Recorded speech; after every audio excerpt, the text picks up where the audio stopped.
બંને હાથ ઉઠાઈ પ્રચંડ અવાજથી ભારત માતાનો જયકારો લગાવીએ। બોલો ભારત માતા કી, ભારત માતા કી।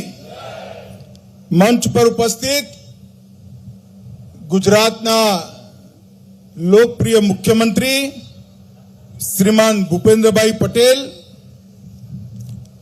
અમદાવાદ શહેરના પ્રથમ નાગરિક બહેન પ્રતિભાબેન જૈન, મંત્રી શ્રી ઋષિકેશભાઈ જગદીશભાઈ, મારા સાથી સાંસદ શ્રી હસમુખભાઈ પટેલ, દિનેશભાઈ મકવાણા, રાજ્યસભાના સાંસદ શ્રીમાન મયંકભાઈ નાયક, અમદાવાદ શહેર ભાજપના અધ્યક્ષ શ્રી અમિતભાઈ શાહ, જેમનો આ સ્કૂલોને સ્માર્ટ સ્કૂલ બનાવવામાં મોટો ફાળો છે એવા શ્રી ધર્મેન્દ્રભાઈ શાહ, અહીંના લોકલ ધારાસભ્ય નારણપુરા વિસ્તારના શ્રી જીતુભાઈ પટેલ, ડેપ્યુટી મેયર જતીનભાઈ, સ્ટેન્ડિંગ કમિટીના ચેરમેન દેવાંગભાઈ, શહેરના સૌ ધારાસભ્યશ્રીઓ, મ્યુનિસિપલ કમિશનર શ્રી અને આજના કાર્યક્રમમાં નારણપુરા વિસ્તારમાંથી આવેલા સૌ મતદાર ભાઈઓ બહેનોનો હૃદયપૂર્વક હું સ્વાગત કરું છું। સૌથી પહેલા આજે સમગ્ર ગુજરાત અને દેશની જનતાને 10મા યોગ દિવસની ખૂબ ખૂબ શુભેચ્છાઓ પાઠવું છું। આજથી 10 વર્ષ પહેલા દેશના વડાપ્રધાન શ્રીમાન નરેન્દ્રભાઈએ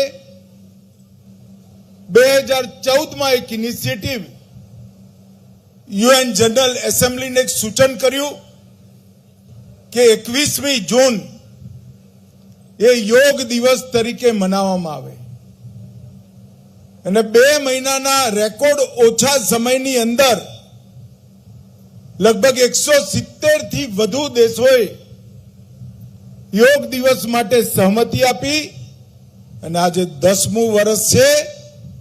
આપણા ઋષિ મુનિઓ, આપણી સંસ્કૃતિનું સંતાન યોગ એ સમગ્ર વિશ્વની અંદર આજના દિવસે મનાવવામાં આવે છે અને લોકો એને નિત્યક્રમનો પાઠ બનાવ્યો છે। શરીર, મન, આત્મા અને વ્યક્તિથી પરમેષ્ઠી સુધી આ બંને જોડાણને યોગિક ક્રિયા, ધ્યાન, આસન, પ્રાણાયામ એના માધ્યમથી સિદ્ધ કરવાનો આપણા ઋષિ મુનિઓએ એક સચોટ વૈજ્ઞાનિક રસ્તો નક્કી કરેલો અને મનની અંદર પડેલી અગાધ શક્તિઓના સમુદ્રની અંદર ડૂબકી લગાવવા માટે જે શક્તિ જોઈએ એ શક્તિ યોગના માધ્યમથી જ મળી શકે અને એનો સમગ્ર વિશ્વમાં પ્રચાર અને પ્રસાર કરવાનું કામ આપણા નરેન્દ્રભાઈએ કર્યું। અને આજે 21 જૂન એક એવો દિવસ છે, સૂર્યનારાયણ જ્યાં જ્યાં પૃથ્વી પર જે સમયે પ્રગટ થાય એ સમયે વિશ્વભરના લોકો યોગના રસ્તા પર મન, શરીર અને આત્માની વચ્ચે એકાત્મતા કરવાનું કામ આજે આરંભ કરે છે। કેટલાક લોકો જીવનમાં જેમને આ રસ્તો અપનાવ્યો છે, સાતત્યપૂર્ણ રીતે અપનાવ્યો છે, એ લોકો એની પર વધુ આગળ વધે છે। અનેક લોકો નવા જોડાવાનું કામ થાય છે। દવાઓ વગરનું વિશ્વ, દવાઓ વગરનું જીવન એની કલ્પનામાં મૂળ આપણા યોગના સંસ્કાર રહેલા છે। આજે યોગ દિવસના દિવસે હું દેશના વડાપ્રધાન નરેન્દ્રભાઈને ખૂબ ખૂબ ધન્યવાદ પાઠવવા માંગુ છું કે એમને સમગ્ર વિશ્વના કલ્યાણનો આ રસ્તો વિશ્વ સમક્ષ પ્રશસ્ત કર્યો। ગુજરાત સરકારે પણ યોગને અનેક પ્રકારથી પ્રમોટ કરવાનું કામ કર્યું છે। એના માટે બોર્ડ બનાવવું, શિક્ષણમાં સ્થાન આપવું, અલગ અલગ જગ્યાઓ જઈ યોગ દિવસ મનાઈ નવા નવા પ્રકારના સમૂહોને જોડવાની પ્રક્રિયા કરવી અને યોગનું આંદોલન સમગ્ર દેશમાં જે અમુક રાજ્યોમાં સૌથી સુંદર રીતે ચાલે છે એમાંનું એક રાજ્ય આપણું ગુજરાત છે. હું ગુજરાત સરકાર અને મુખ્યમંત્રી ભૂપેન્દ્રભાઈને પણ ખૂબ ખૂબ અભિનંદન આપું છું. મિત્રો, આજે 2024ની ચૂંટણીઓ પછી પહેલી વાર હું ગુજરાત આવ્યો છું અને મારા માટે સુખદ અનુભવ પણ છે અને સુખદ વાત પણ છે કે ફરીવાર મંત્રી બન્યા પછી, સાંસદ બન્યા પછી મારો પહેલો કાર્યક્રમ સમાજના ગરીબ અને નિમ્ન મધ્યસ્તરના બાળકો માટે આયોજિત થવા જઈ રહ્યો છે. આજે 2024ની ચૂંટણીમાં સતત ત્રીજી વાર નરેન્દ્રભાઈને દેશની જનતાએ વડાપ્રધાન બનાવ્યા અને ગુજરાતે ફરી એકવાર 26માંથી 25 સીટો આપી સૌ ગુજરાતી મતદાતાઓનો હૃદયપૂર્વક હું આભાર માનું છું. ગાંધીનગર મતક્ષેત્રમાં પણ ખૂબ મોટા અંતરથી ભારતીય જનતા પાર્ટીને વિજયી બનાવી કમળ ખીલાવાની પરંપરા ગાંધીનગર મતક્ષેત્રએ ચાલુ રાખી છે. એ મારા માટે અને અમે સૌ ભારતીય જનતા પાર્ટીના કાર્યકર્તાઓ માટે ગૌરવ અને આનંદનો વિષય છે. આ તબક્કે ગાંધીનગર મતક્ષેત્રના સૌ મતદાતાઓનો મારી પાર્ટી પર અને વ્યક્તિગત રૂપ સે ઉમેદવાર તરીકે મારી પર ભરોસો કરવા માટે હું હંમેશા ગાંધીનગરની જનતાનો ઋણી રહીશ અને પૂરા 5 વર્ષ સુધી આગળના ગાંધીનગરના દરેક ક્ષેત્રમાં પ્રગતિ થાય, વિકાસ થાય અને ગાંધીનગર સૌથી વિકસિત સંસદીય મતક્ષેત્ર બને એ માટે હું હંમેશા કટિબદ્ધ રહીશ. ભાઈઓ બહેનો, આજે અમદાવાદ મ્યુનિસિપલ સ્કૂલ બોર્ડ તરફથી પ્રધાનમંત્રી નરેન્દ્ર મોદીજીએ 2020ની જે શિક્ષા નીતિ અમલમાં લાયા એની સ્માર્ટ સ્કૂલની કલ્પનાને ચરિતાર્થ કરવા માટે 36 કરોડ રૂપિયાના ખર્ચે 30 સ્માર્ટ સ્કૂલોનું લોકાર્પણ આજે અહીંયા થયું છે. ગાટલોડિયા વિધાનસભામાં 9 સ્માર્ટ સ્કૂલ, વેજલપુર વિધાનસભામાં 10 સ્માર્ટ સ્કૂલ, નારણપુરામાં 4 અને સાબરમતીમાં 7 સ્માર્ટ સ્કૂલનું આજે લોકાર્પણ થયું છે. આજની 30 સ્માર્ટ સ્કૂલોના લોકાર્પણથી જ 30,000થી વધુ બાળકોને નવી શિક્ષા નીતિનો ફાયદો સીધો મળવાનો છે અને એમના જીવનની અંદર શિક્ષાનો ઉજાસ થશે. ગાંધીનગર મતક્ષેત્રમાં 69માંથી 59 સ્કૂલ સ્માર્ટ સ્કૂલ બની ગઈ.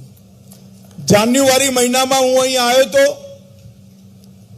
બોડકદેવમાં એક કાર્યક્રમમાં મેં મંચ પર ધર્મેન્દ્રભાઈ અમારા સંગઠન તરફથી એએમસી નું કામ જોયે છે, મેયર સાહેબ પણ હતા, સ્ટેન્ડિંગ કમિટીના ચેરમેન પણ હતા.